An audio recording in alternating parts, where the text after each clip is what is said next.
نحمده ونستعينه ونستغفره ونؤمن به ونتوكل عليه ونعوذ بالله من شرور أنفسنا ومن سيئات أعمالنا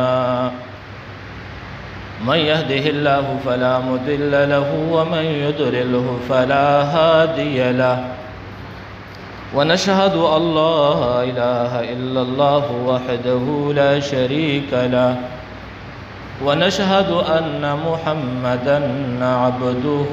ورسوله أعوذ بالله من الشيطان الرجيم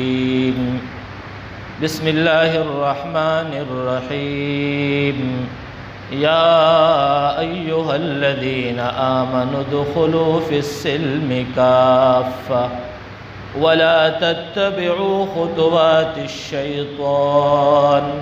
إنه لكم عدو مبين إن الله وملائكته يصلون على النبي يا أيها الذين آمنوا صلوا عليه وسلموا تسليما زمروا طلب من درود الشريف اللهم صل على محمد وعلى آل محمد كما صليت على إبراهيم وعلى آل إبراهيم إنك حميد مجيد اللهم بارك على محمد وعلى آل محمد كما باركت على إبراهيم وعلى آل إبراهيم إنك حميد مجيد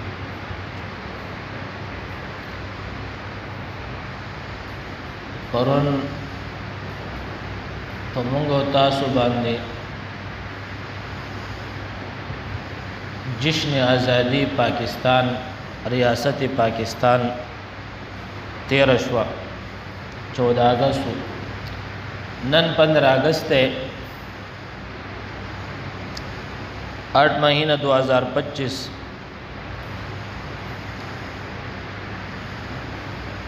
خبرون چې په دې ملک څومره عریانی او فحاشي او د دین او د اسلام خلاف عملونه شوي دي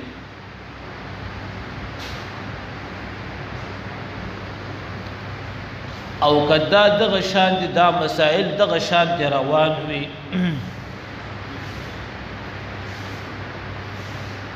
زبتاسو ته پر رب باندې قسم وخورم چې دا عمل شرم ترقی نشي کولای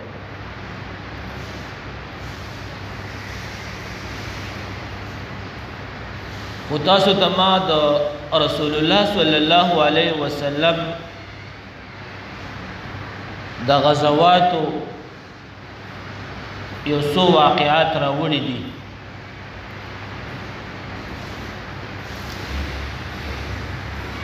نبی صلی الله علیه وسلم په دې خبر ځان پوي کوي ما تیر شوی جمعۃ المبارک په ورځ باندې تاسو ته دا وې چې هر پیغمبر ته الله فتح ورکړلا یو خوشحالي به مناوي ده خوشحالي خو هغه خوشحالي به هغه په عبادت باندې بدلوله چې الله مونږ ته فتح را نصیب کړلا نو هغه به هغه خوشحالي مناوهله په عبادت باندې چې د الله رب العزت شکریا ادا بیا زمونږ استاد خو پیغمبر محمد صلی الله علیه وسلم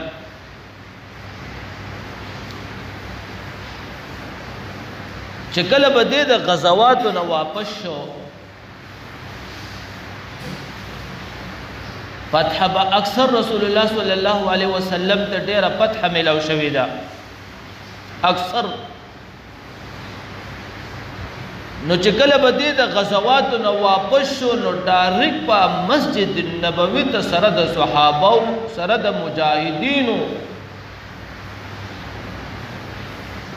دا بکین استورا په احادیثو کې ذکر دی بخاری کې بلا احادیث دي رسول الله صلی الله علیه وسلم په تاریخ کې د غزواتو نه چې واپس شوه دی رسول الله صلی الله علیه وسلم په تاریخ کې دا څه نه شوی چې ډایرک ورته تللی رسول الله صلی الله علیه وسلم با مسجد النبوی ته داخل صحابه به کېناستل چې کوم صحابه به غزوات لنو تلي هغوی به هم رالل مسجد النبوي ته رسول کوم مسائل به شوي هغه به ورته وړاندې کړل رسول الله صلی الله علیه وسلم به عبادات وکړل د عبادت خوشحالي به مناو کړل شکرې به د الله ادا کړه او د هغې نه پس به صحابو ته حکم وکړو چې اوس تاسو کورونو ته واپس شئ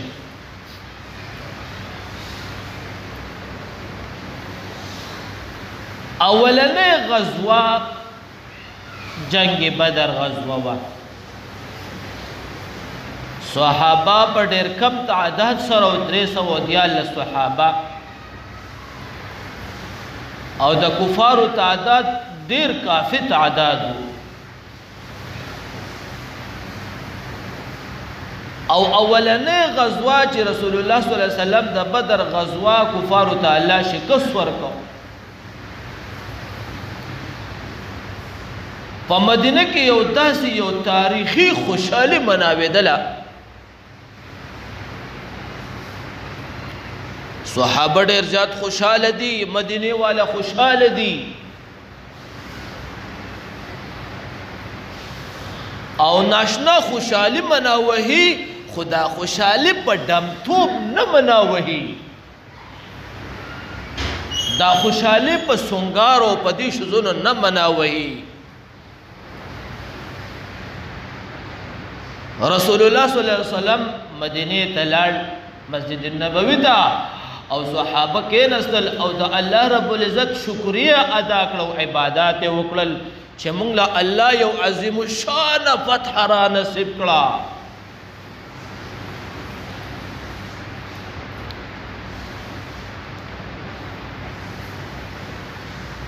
رسول الله صلی الله علیه وسلم چې فتح مکه وکړله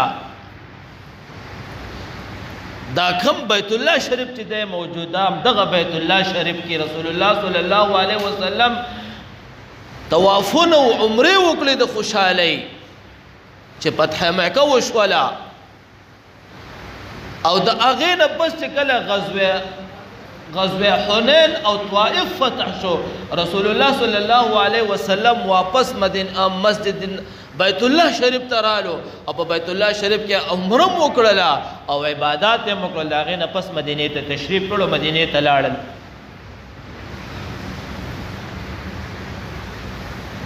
خوشحالي منا د مسلمان خوشحالي څه ده مسلمان ته چې الله یو فتح ورکي مسلمان به څه کوي د مسلمان خوشحالي به دا وي چې دی به د الله عبادت مناوهي د خوشحالي به په عبادت باندې وي د خوشحالي به په ډمتوب او په سنگار او په ګانو بجانو په سرنګو باندې به نه وي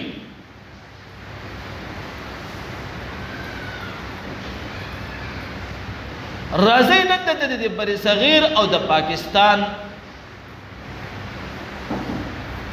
دا بیانوما زمونږ دا ملک پاکستان هندوستان بنگلادیش دته به بر صغیر ویل په دې باندې مخکې ریاست مسلم حکمرانو د اسلام حکمرانی په مغول به وته وي برطانیې والا پیرنګیانو دا ملک دا بر صغیر زمونږ نه په چال چلن سره قبضه کو دا بر صغیر 210 کاله په دې باندې پیرنګیانو حکومت کړی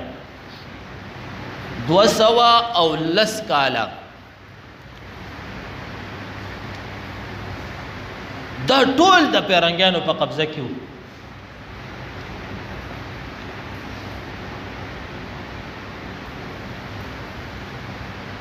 نو مجاهدین او علماء خپل جهاد جاری ساتلو کده کېدل نه هغه او ریاست وو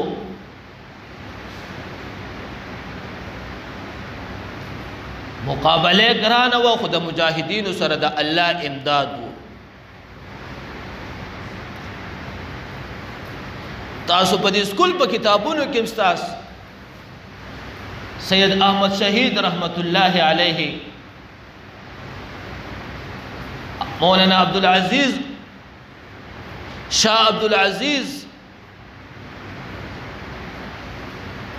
د دې علماء په دې بر صغیر په جهاد کې لوی کردار و.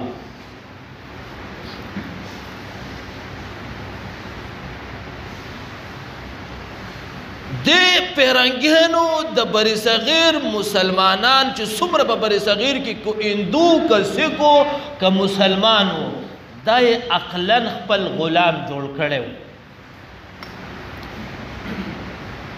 دا د پیرنګي غلام و. یو علماء خپل دا کردار کوو چې علماء د دې غلامان نو عقلا.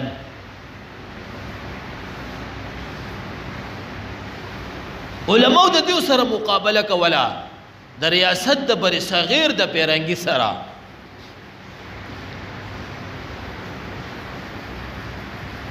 علماء بخ رابطه کړل په افغانستان باندې. محمود غزنوی په هغه ټیم ریاست وو. محمود غزنوی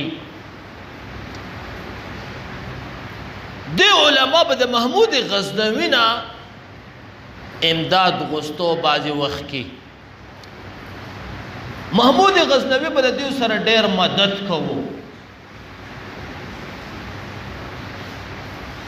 محمود غزنوی په بعضې وخت کې په بر صغیر په دې پیرنګي باندې حمله هم کوله. سو پیرې په دې باندې حمله کړې ده.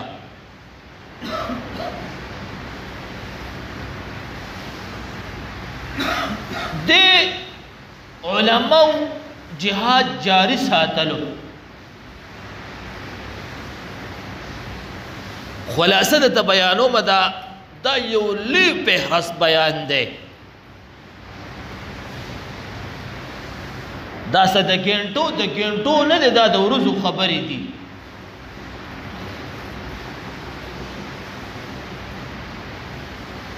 دا لاډ میکالې کالج چې ورته مونږ وایو لاډ میکالې کالج،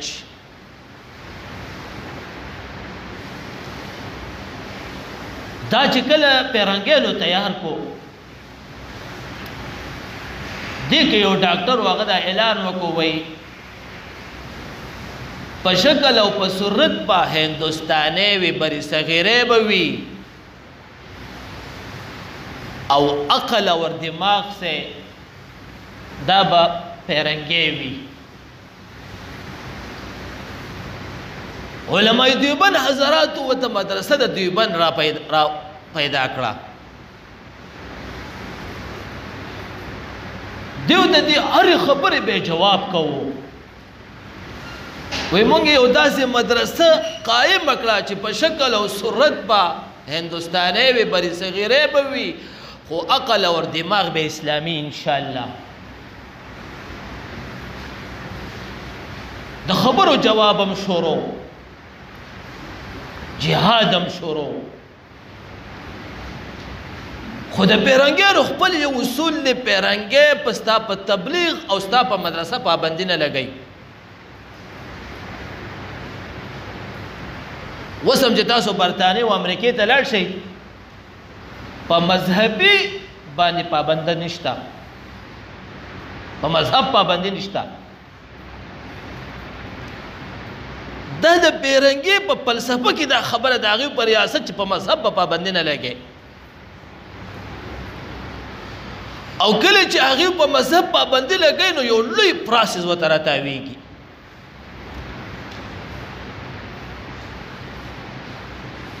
عدالتي قانوني کاروایی کوي.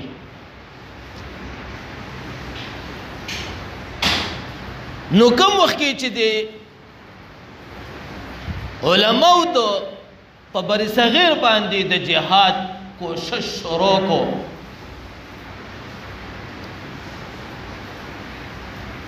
د پیرنګیانو یو فرقه را پیدا کړه. نور ډیر زیات علما شهیدان کړل. د د علماو ته به باغیان ویل وی دا باغیان دي لکه زمونږ د پاکستان ریاست ورته خوارج وی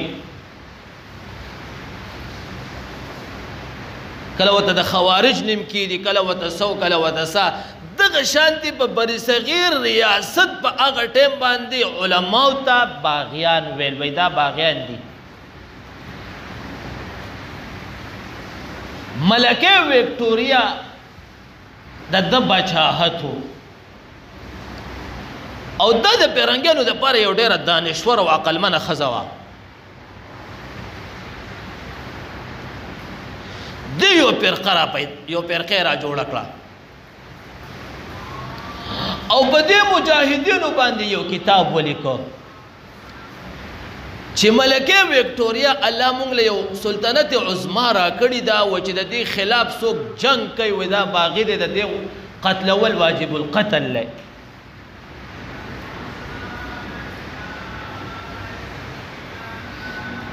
دی یو فرقې دا مسلمانه فرقه وګورئ ښه دا هندو دغه نه وه مسلمانه یو فرقه نوم یې نه اخلم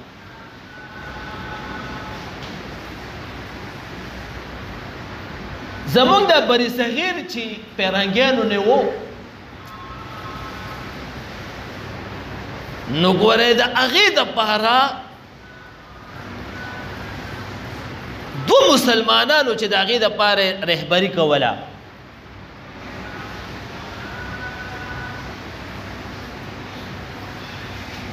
او هغه ډېر نو دې ته ویلو چې تاسو دا ملک فتح شي نو موږ له به تاسو څه راکوئ نو یو ته ووی و چې کله د یو ورته ووی چې مل فتح شي بر صغیر څومره چې زما نظر لګي دومره جایداد ځمکه به ماله راکوئ میر جعفر او میر صادق په نام باندې و میر صادق ورته ووی ما به د سرو زرو سره وتلی خو کوم وخت کې چې دا ملک پیرنګیانو د مسلمانانو نه واغستو وایي هغه دوه ایجنټان راولئ میر جعفر او میر صادق میر جعفر ته وایي ستا څه مطالبه وه وایي زما دا مطالبه وه وی غټه کنده وکنئ او وی دا ژوندی خښ کوي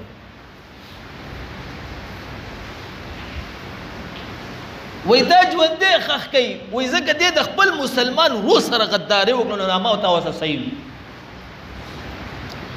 او میر صادق ته وایي ستا څه مطالبه وایي ما له به سره زر راکوئ وایي سره ولې کوئ او د ده په د خولو په دې سپېمه کې ور اړوئ وایي د خپل مسلمان ورور سره غداري وکړه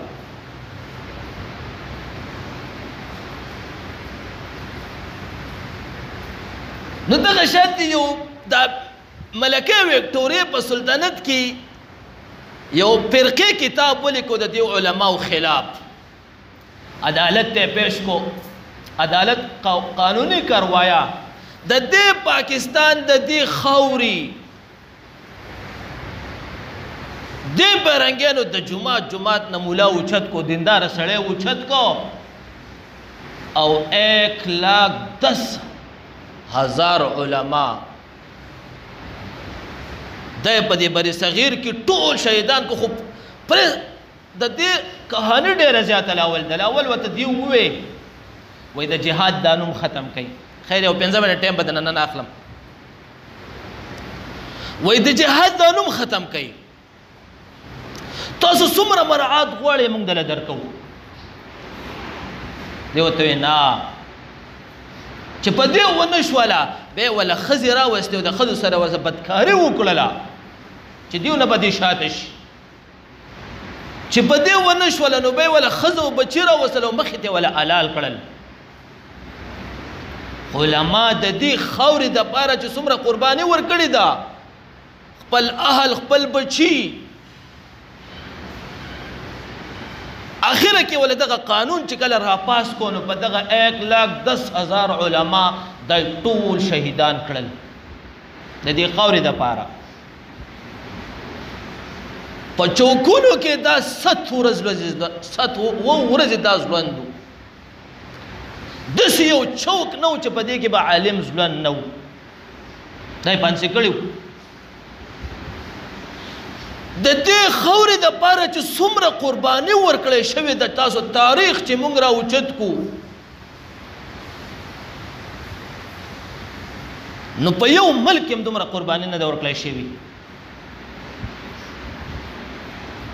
د دنیا تاریخ راوچت کا د فتحو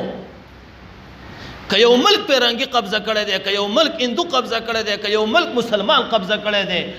نو دومره قرباني پکې نه ده ورکړی شوې څومره چې د دې پاکستان د دې خاورې علماو قرباني ورکړې ده نو ما او تعالی خو په کار دا دي چې زما د یوم ازادي ورځ ده چې مساجدو ته لاړ شو چې د الله عبادت کو په دې ورځ موږ له روژه په کار ده او مونږ څه کوو خپل بچوله مو پونګي ورکړي دي پونګي او په دې ورځ باندې یو بل خبره به درته ووایم چې کومو ډبو ښه کاروایي کړې وي ښه ډمتوب یې کړی وي په پاکستان کې ریاست پاکستان کې چې چا ښه بېدیني کړې وي نو زمونږ صدر وزیر اعظم گورنران دا ولا ایوارډ په دې ورځ ورکوي ایوارډ د تاریخ په پاکستان کې یو د مولانا طارق جمیل صاحب ته ایوارډ حاصل دی او نور یو داسې عالم ته ایوارډ نه دی حاصل شوی او چې ګورې نو زمونږ دې ډمانو ته به ایوارډ میلاویږي د پیغمبر او د الله د رسول او د دین خلاف چې څوک چلیدلی وي نو هغې ته به ایوارډ ورکړی کېږي زما ورونو دې ملک کې ډېره غټه وینه توی شوې ده